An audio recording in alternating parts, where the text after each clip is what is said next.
Bonjour et bienvenue dans le ministère de la préparation de l'épouse de Christ. J'ai un message aujourd'hui pour les serviteurs et les servantes de Dieu.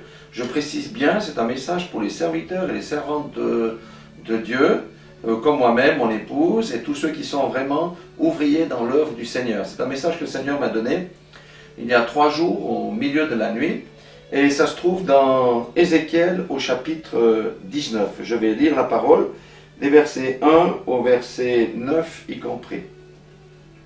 Ézéchiel, chapitre 19. Et toi, prononce une complainte sur les princes d'Israël, et dis, ta mère, qu'était-ce, une lionne? Elle était couchée parmi les lions. C'est au milieu des lionceaux qu'elle a élevé ses petits.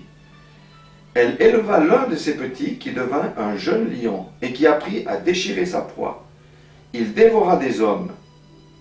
Les nations entendirent parler de lui, et il fut pris dans leur fosse. Elles mirent une boucle à ses narines et l'emmenèrent dans le pays d'Égypte. Amen. Voilà pour la première partie. Donc on voit ici, c'est un jeune lion qui a été éduqué et qui a commencé à faire parler de lui. Et le Seigneur a révélé qu'il s'agit bien entendu ici, du point de vue spirituel, d'un serviteur ou d'une servante de Dieu. Dans le naturel, nous savons aussi qu'il y a 2 rois qui ont été amenés captifs à Babylone et en Égypte. Ça c'est biblique, ça s'est passé dans le naturel.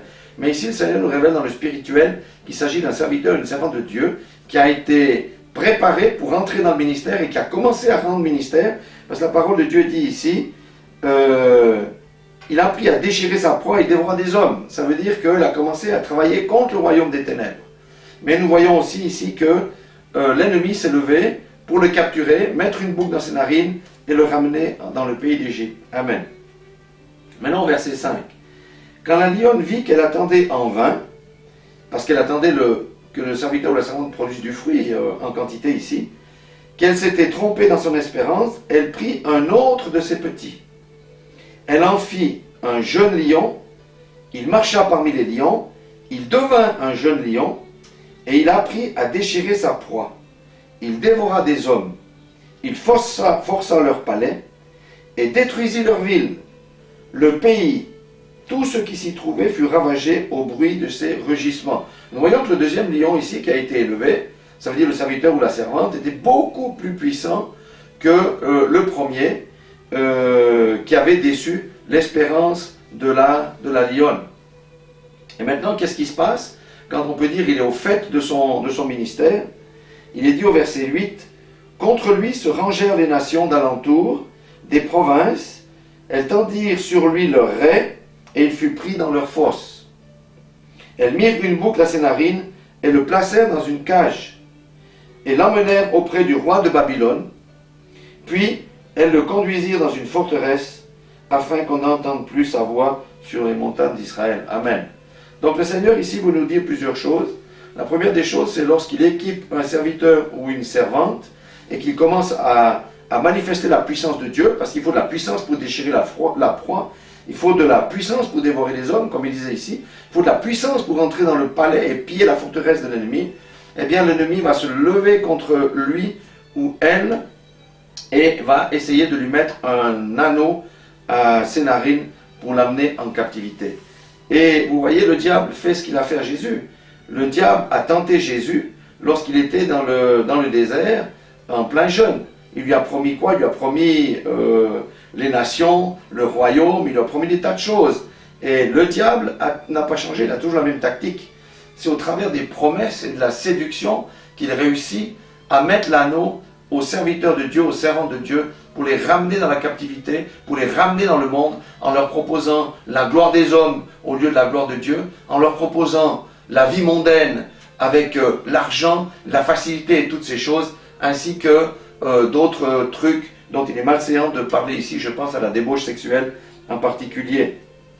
Donc ici, le sort du deuxième lion est beaucoup plus funeste que celui du premier, parce que celui du premier a toujours eu quand même la vie, il pouvait quand même faire un certain nombre de choses, mais il avait perdu son onction.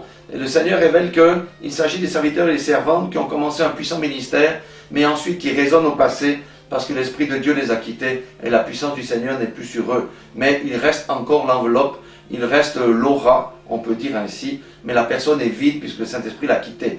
Dans le deuxième cas, le ministère a complètement été détruit puisqu'on a mis le lion dans une cage, on l'a mis dans une forteresse où il ne pouvait plus rien faire du tout. Donc le diable a réussi à anéantir le ministère de ce serviteur, de cette servante. Vous voyez, l'Esprit m'a mis la pression de nous mettre en garde, et je m'inclus là-dedans, et de mettre en garde aussi tous ceux qui démarrent dans le ministère avec la puissance. Eh bien, il faut savoir que l'ennemi va venir pour essayer de mettre un anneau aux narines et le faire retourner dans le monde, voire tuer son ministère, parce que le diable n'a qu'un seul but, il est venu là pour voler, détruire et égorger. Voler la bénédiction, égorger, c'est enlever la vie spirituelle et détruire le ministère. Alors j'aimerais dire à une servante ou un serviteur, s'il se trouve dans cette configuration-là, que l'onction l'a quitté, qu'il parle au passé, et qu'il s'aperçoit qu'il a effectivement un anneau, parce qu'il est retourné en arrière, c'est que la situation n'est pas terminée pour lui.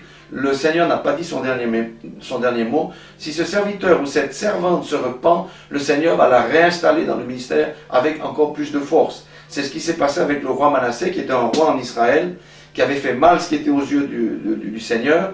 Il a tout fait ce qu'on ne doit pas faire. Le Seigneur l'a enlevé de la royauté, l'a fait mettre dans les chaînes à Babylone. Il a été mis dans une prison.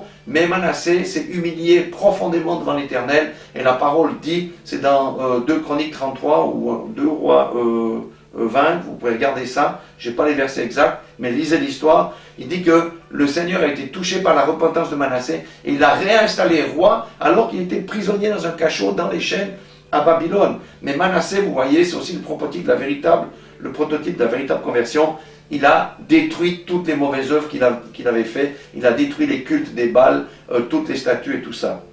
C'est pour ça que j'aimerais dire aujourd'hui, pour le serviteur ou la servante qui se trouve là-dedans, qu'il se trouve un autre serviteur ou une autre servante de Dieu pour confesser son péché, être conduit dans la repentance, et le Seigneur va le relever, va le restaurer ou la restaurer complètement.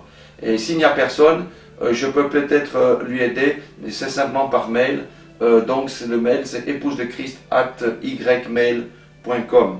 Voilà, soyez bénis dans le nom puissant du Seigneur Jésus, qui veut que nous puissions tous accomplir notre destinée sur cette terre. Soyez bénis. Amen.